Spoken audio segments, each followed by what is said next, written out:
An evening like any other at the most luxurious restaurant in Manhattan, a place where even ordinary sounds like the clink of glasses or the scrape of silverware on porcelain carry an air of refinement, suddenly fell silent, not because the diners had stopped talking, but because something had just happened that made everyone hold their breath.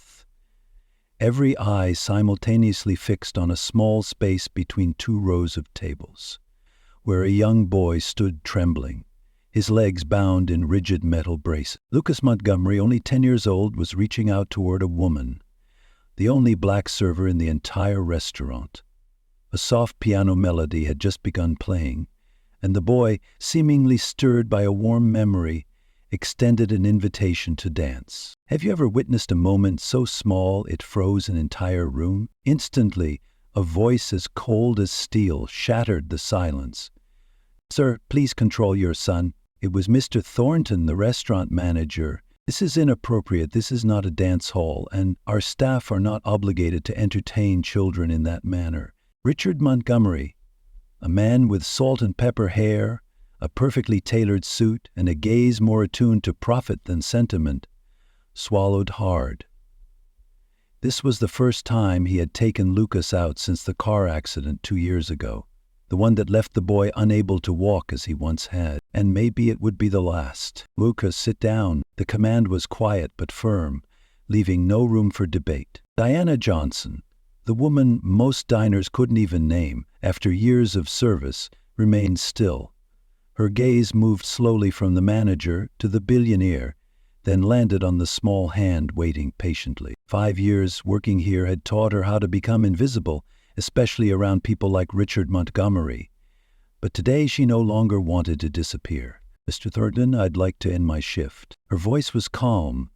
Then she untied her apron, folded it neatly, and placed it on her tray, as if finishing a ritual, not just clocking out. And to the astonishment of the entire restaurant, she smiled at Lucas. "You can't dance properly while wearing an apron, can you? Have you ever seen a small act powerful enough to challenge an entire prejudice? If you have, share your story in the comments." As Richard stood abruptly, about to object, Diana gently took the boy's hand. "I'm simply accepting an invitation, sir." And before anyone could intervene, Lucas took his first step.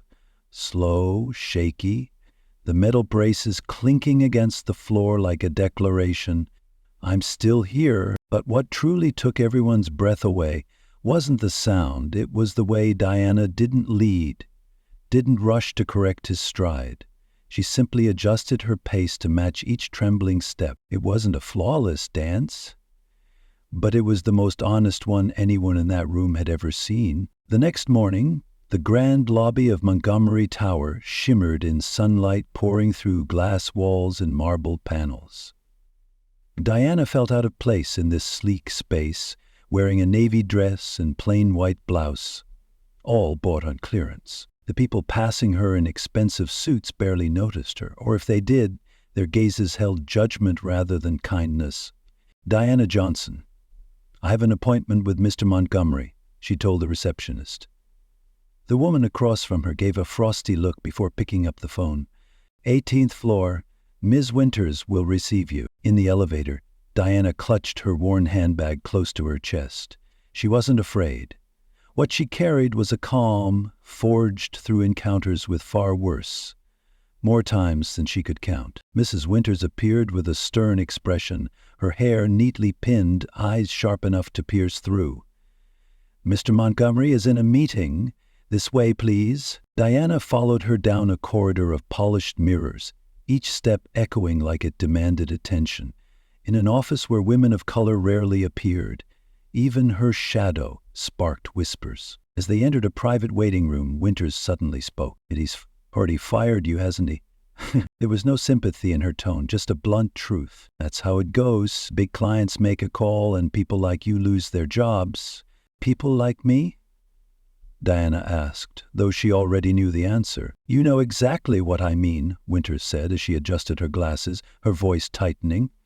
"Employees who don't know their place." Diana smiled, not out of joy, but with biting irony. And what is that place, Mum? The question lingered in the air, unanswered, when Winter's phone rang. Mr. Montgomery will see you now. Diana rose, taking one final deep breath before stepping through the grand glass doors into a space that occupied nearly half the top floor of Montgomery Tower.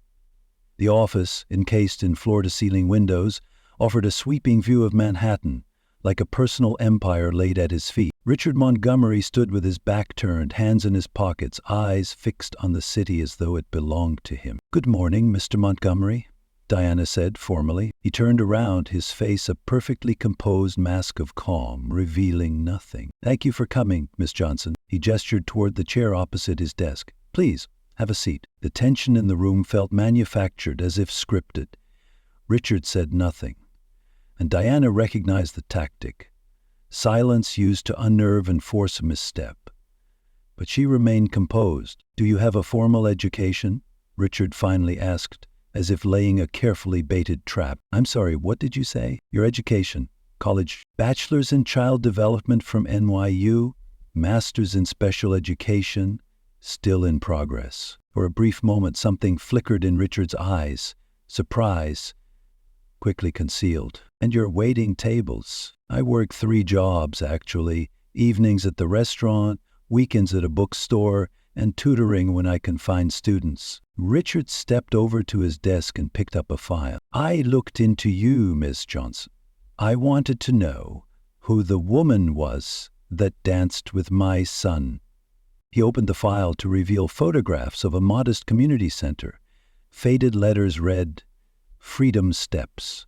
"You founded this?" Diana straightened her posture, her gaze steady. "I co-founded it with my sister Zoe. It's a dance program for children with disabilities." Richard flipped through a few more pages. About to close down due to lack of funding, Diana wasn't surprised.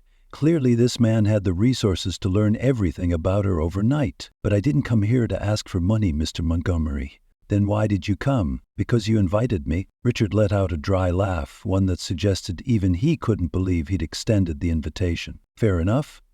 He nodded, then walked back toward the window, his eyes settling on something distant. "I want to hire you." Diana frowned.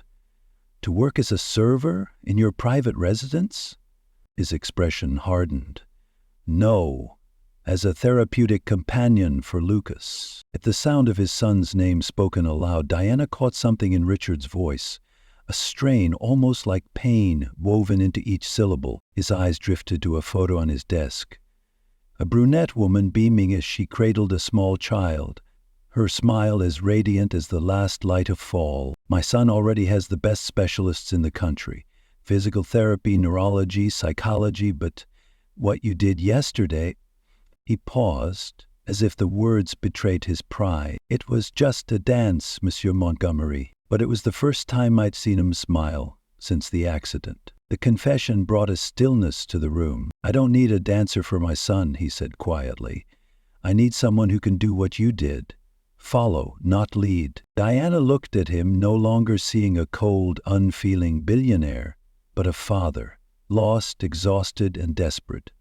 "Do you believe that healing doesn't just come from medicine and machines, but from presence, from being accompanied, not directed? What would you do if you were in Diana's shoes? Help a family that once looked down on you, or protect the pride they once shattered? Let us know what you think. And if you're wondering what Diana will decide, don't take your eyes off this story. The journey has only just begun. I can pay you 5 times your current income. The offer from Richard Montgomery echoed with the weight of power. Diana stood, her gaze unwavering. One simple word, yet it stunned a man who had commanded entire empires.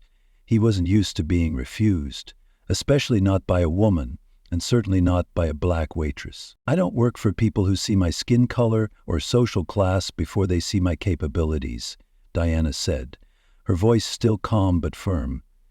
"And I definitely don't work for people who believe money can fix emotional wounds." Richard flushed slightly, his fingers tightening around the armrest of his chair. "You're turning down a chance to solve all your financial problems for pride?" "For dignity," Diana corrected him. "And because your son deserves more than someone who's paid to pretend to care." She walked to the door, then paused and turned back. Lucas doesn't need another expert. He needs a space where he can lead his own life. Through gritted teeth, Richard snapped, "You don't understand, my son." "You're right," Diana nodded. "But I understand kids like him. Children for whom physical limitations are never as confining as the invisible cages we, the adults, the powerful, build around them." She pulled a small business card from her bag and placed it on the desk. "Freedom Steps, class, Tuesdays and Thursdays, 4 o'clock. If you want to bring Lucas, the first session's on us." And with that she walked away, head held high, eyes fixed forward. In the hallway, she caught the stare of Winters, who had clearly been standing behind the door, listening to every word. "You just turned down an offer from Richard Montgomery," Winters whispered, stunned. "Are you insane?" Diana smiled. "Maybe, but if insanity means I'm not someone's property, then I'll take it." 1 week later, a small community center in the Bronx. Diana was seated at the front desk when her sister, Zoe, came running in, her face a mix of panic and excitement. "There's a Bentley parked outside," Zoe whispered, adjusting her headscarf. "And you won't believe who's in it." From the window, Diana spotted the luxury car, looking completely out of place in this working-class neighborhood. Lucas sat in the back seat, his face pressed to the window, eyes full of nervous anticipation. Richard sat in the driver's seat, hands gripping the wheel tightly, as if wrestling with himself. "He's not coming in," Zoe predicted. "Men like that don't come to places like this." Diana simply smiled, remembering the look in Lucas's eyes when they danced. Never underestimate the power of a determined child. The car door opened. Lucas stepped out first, adjusting his assistive gear. And then, to everyone's surprise, Richard Montgomery emerged too, dressed in khakis and a simple sweater, trying to blend in, though his presence still radiated privilege. "I told you," Diana whispered almost to herself. "He'd come." Zoe stared at her. "What did you do?" Diana didn't answer, but in her eyes glinted something. A secret.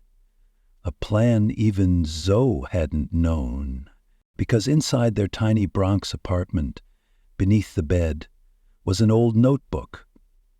Inside were hundreds of pages of notes about kids like Lucas, fathers like Richard Montgomery, and a strategy crafted since the first day Diana entered the field of special education, a plan that began with the simplest of things, an invitation to dance, and what Richard Montgomery didn't know, what he could never have imagined from his world of glass towers and endless accounts, was that Diana Johnson wasn't just the waitress who once held his son's hand in a silent restaurant. She was the spark, the dream, nurtured through the dignity of those the world forgot. She was a woman with a clear purpose, and the cold empire of distance, wealth, and control that Richard Montgomery had built throughout his career was about to face its greatest challenge. A simple truth: some lessons in life can't be bought. They must be lived, not hired. Freedom Steps operated out of a repurposed community warehouse, restored with love and effort.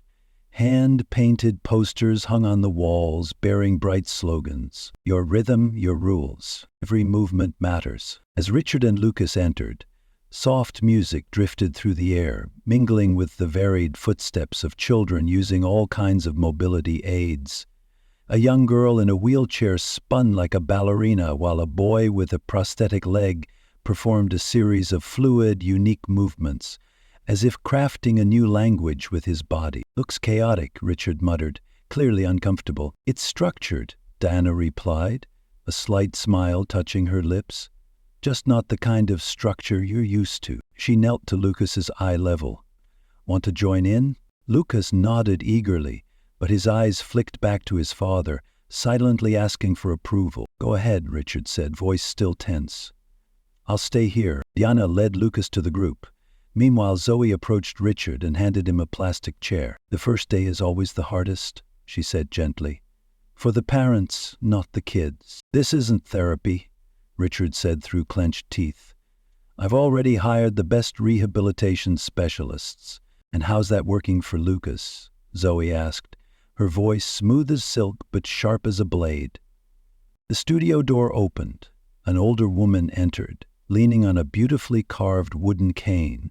Her silver hair was braided into neat, elegant plaits, a look of dignity and quiet authority. She walked through the room, greeting each child with a smile and a knowing nod, the gaze of a master observer. "Dr. Elaine Mercer," Zoe whispered. "Neuroscientist, former Harvard professor, retired but still deeply involved in pediatric neuroplasticity research." She paused when she saw Richard. "Mr. Montgomery, you've turned down my research proposal 3 times in the past 2 years." "Dr. Mercer, I didn't expect to see you here." "I oversee this study," she replied firmly. "We're researching how non-directive movement engagement can rewire neural pathways in children with motor disabilities." Richard frowned. "I thought this was just a community dance class." Deanna returned just then, allowing Lucas to explore movement alongside another child. Freedom Steps is a pilot motor rehabilitation program rooted in the theory of movement autonomy, she explained. "We integrate adaptive dance with neuroscience principles." "Then why are you waiting tables if you're leading a research program?" "Because we don't have enough funding, and because people like you turned us down 3 times. Something shifted in Richard's eyes. A delayed connection clicked into place. "You were Dr. Mercer's assistant on those proposals." "Co-author," Dr. Mercer corrected him. "Diana didn't finish her master's because she left school to care for her sister. But her theoretical framework is groundbreaking." "You recognized me that night at the restaurant," Richard said, his voice low. "From the moment you walked in," Diana nodded. "And when Lucas stood up to dance, I saw an opportunity. Not to convince you with words, but to show you." "Was that dance staged?" "Not at all," Deanna said without hesitation. "Lucas chose to stand. I just chose to follow." At that moment, a group of reporters appeared at the studio entrance. Richard immediately stiffened, eyes scanning the room, suddenly alert. "What is this?" he asked, suspicion creeping into his tone. "The second part of the plan," Deanna said softly, almost smiling. Zoe stepped forward and handed him a freshly printed article. "Revolutionary motor recovery method shows promising results. We're releasing our first round of data today," Dr. Mercer explained. "And we invited the press." "You used my son for PR?" Richard's voice was now ice cold. Diana led him into a small side room. On the walls were dozens of photos of children, each one accompanied by handwritten notes detailing their recovery progress. At the far end of the wall hung an empty frame. "What's that?"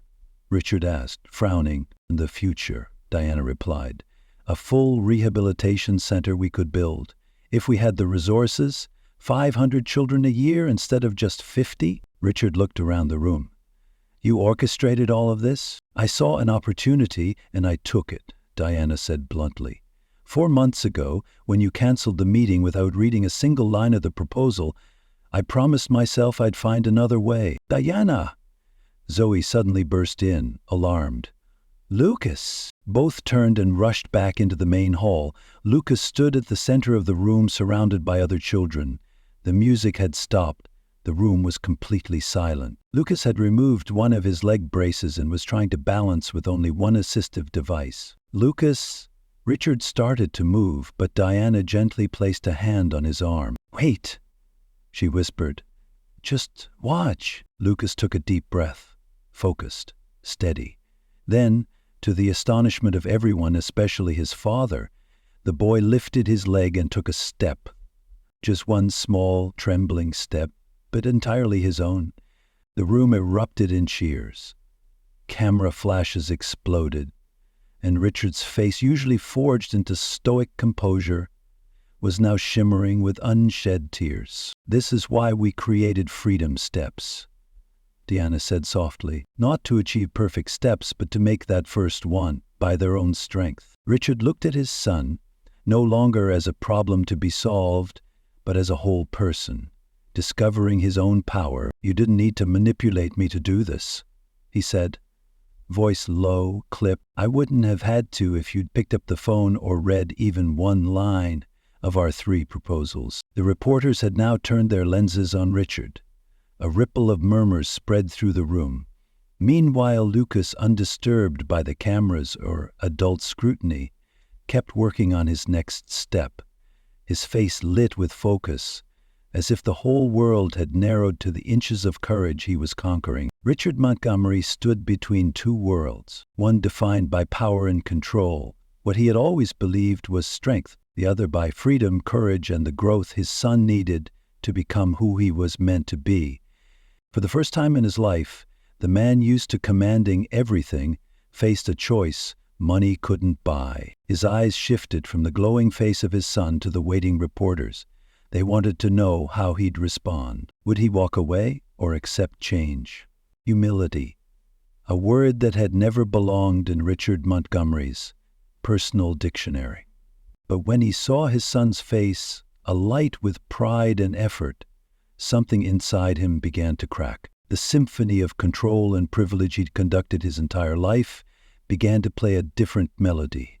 And for the first time, he had to ask himself, was it time to stop leading and start learning to follow? The reporters waited, cameras poised. Lucas, the boy he once thought of as a burden, had just taken his very first unaided step in front of the world.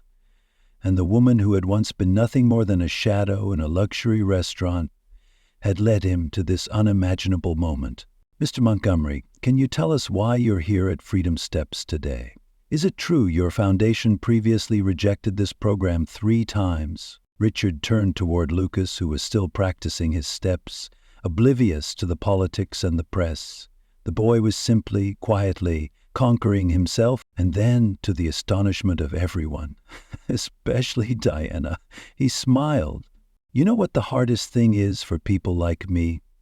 Richard addressed the reporters, but spoke loud enough for the entire room. It's admitting we were wrong. The room fell silent. The Montgomery Foundation is committing to fully fund Freedom Steps for the next 5 years and to build a permanent rehabilitation center based on the methods of Dr. Mercer and Ms. Johnson. Camera shot as burst like rain. Zoe gasped aloud. But with one condition, he continued, causing Diana to freeze for a beat. Miss Johnson will have full authority over the program. No interference from the company or any donor. 3 months later, excavators began leveling the ground for the Freedom Steps Rehabilitation Center. Not the most extravagant project ever funded by the Montgomery Foundation, but certainly its boldest and most human-centered. Every architectural detail was shaped by direct input from children and their parents. Diana was frequently on site, and she was never alone. Lucas came regularly, sometimes bringing new friends along. In the thing that surprised the construction crew the most, Richard Montgomery showed up, too, quietly, without bodyguards, without commands, just to observe. One afternoon, as the two sat reviewing the final design plans, Diana glanced over, half joking, half sincere. I didn't think you'd actually attend board meetings. I didn't think I'd be studying neuroplasticity at 50, Richard replied, rubbing his forehead, flipping through research papers filled with handwritten notes. And yet, here we are. Diana looked at him, this time without caution. Is this a public act of redemption, or do you actually care? Richard paused. Last week, Lucas asked to remove his second brace. I know. He told me. His former therapist said that wouldn't be possible for at least 2 more years. But you fired her, remember? Diana smiled. Because you said she was wrong. And it turns out she was. She pointed to a photo of Lucas standing with just one crutch, eyes glowing like sunlight. Is progressing faster than any traditional prognosis ever predicted. Richard nodded. Then suddenly his voice softened. When have you never accepted my apology? Diana didn't look at him. She simply replied, because you've never actually given one. The most defining moment in a life isn't when we fall. It's when we find the courage to bow our heads, make it right, and walk alongside others on their own terms. What do you think about Richard Montgomery's transformation? Can the shift from power to empathy happen in real life? Leave your thoughts in the comments. And if this story touched your heart, don't forget to share it to inspire others searching for their first step forward. You've reallocated the budget, changed the policy, funded our program. Diana looked Richard directly in the eye. But that's not an apology, that's restitution. Richard gave a slight nod. Fair enough. 6 months later, the grand opening of the Freedom Step Center, a space of healing that was modern, intentional, and deeply humane, stood in stark contrast to the cold night in the luxury restaurant where it all began. The expansive main hall overflowed with laughter and movement. Children with all kinds of assistive devices walked, spun, and danced freely in their own unique ways. At the center of the room, Lucas, now wearing only a lightweight brace on his left leg, led a small dance routine with 3 friends. The movements were still limited, but they were natural, confident, the kind no doctor had ever dared to predict. From a distance, Richard watched quietly, not directing, not intervening. Hem doesn't need you to hold him up anymore, Diana said warmly, stepping beside him. No, Richard nodded. But he still needs me. To be present, that's a difference that matters. He turned to her. Thank you. For what? For teaching me how to follow. Just then, a reporter approached. Mr. Montgomery, how does it feel to witness your son's progress? Richard looked toward Lucas, gently helping a younger girl balance, proud, not because of what he's overcome, but because of what he's building for others. And what's the greatest lesson you've taken from this journey? Richard Montgomery, once known solely as a financial giant, now looked directly into the camera. The true leader isn't the one who gets others to follow the path they believe is right, but the one who has the courage to follow when someone shows them a better way.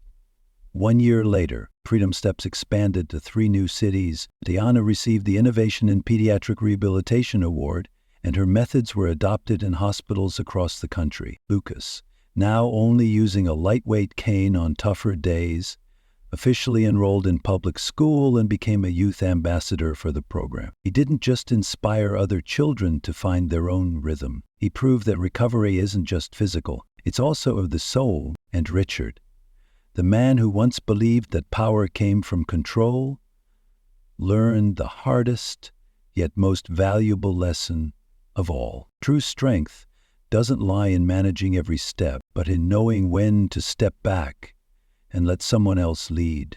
In a world where those with power rarely change their perspective, and those without power are too often left in the shadows, the story of Richard, Diana, and Lucas reminds us, real transformation happens when we cross the invisible line between us and them. When a billionaire learns from a waitress, when a father learns to follow in his child's footsteps. If this story touched your heart, consider subscribing to our channel, sharing it with friends, or leaving a comment, because we believe the most profound revolutions don't start with bold declarations or billion-dollar investments. They begin with one honest step and someone wise enough to walk beside it.